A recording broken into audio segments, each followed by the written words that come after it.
Hey guys, and welcome back. Ely area, Boundary Waters Canoe area fishing report. Each week we'll bring you a report from out that way, and that's courtesy of the Ely Fishing Guide Company.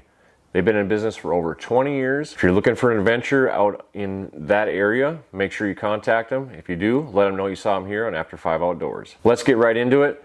Let's talk about the walleye bite. Still continues to be strong. If you're on a flowage or a dark stained lake out in that area, you're going to want to start looking in 10 to 15 feet of water. If you can key in on rock to sand, rock to mud transitions, you're going to find there's going to be a lot of walleyes hanging out in that area. Target them with smaller jigs and minnows. 1/8 ounce to 1/4 ounce, basically almost the lightest jig that you can get away with is what you're going to want to be using. Now they've started using some leeches the last few days, and they say that the walleyes are starting to eat those too. So experiment just a little bit and see what you can come up with. Now they're expecting a pretty good change in the walleye behavior here shortly.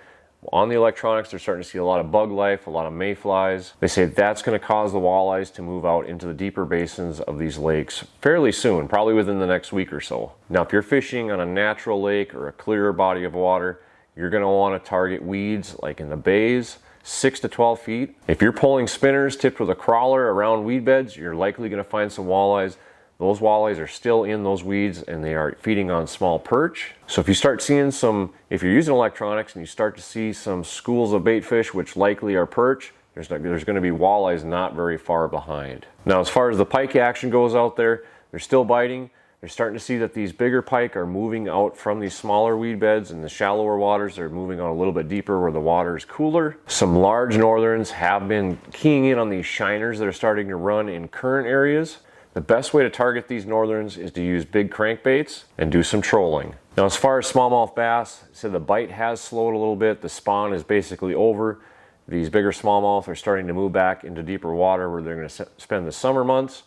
Target those on shorelines with boulders out a little bit deeper. If you can find points that have some rocks on them that are working out in the deeper water, those bass are going to use those as travel corridors to move out into that deeper water.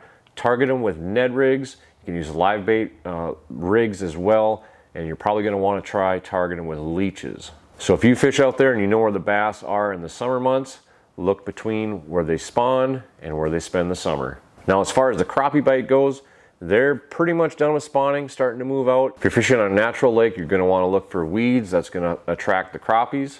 And if you're fishing on those darker stained lakes with some flowage, some deeper wood, some deeper timber, if you know where there's a stump field, anything with some timber, that's where you're likely going to find crappies right now. Target those with small jigs.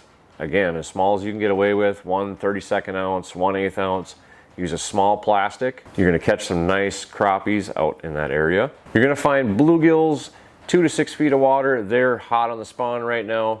Basically, you can throw almost anything in front of them and they're going to eat it. Probably your best bet is to put a bait on a fixed bobber rig, a small plastic, and that likely is going to be the recipe for success on some bluegills. Let's talk about the weather out in Ely this weekend.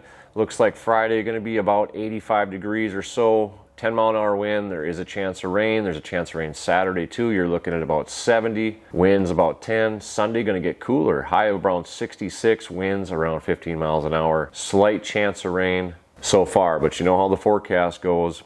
Look at it in 10 minutes, it's going to change. So that is the information that I have for this week from the Ely Fishing Guide Company. If you're looking for an adventure trip out on the Arrowhead of Minnesota, make sure you get in touch with them. If you do, please let them know that you saw them here on the fishing report. I hope you can get out and enjoy God's great outdoors, and we will see you on the next one.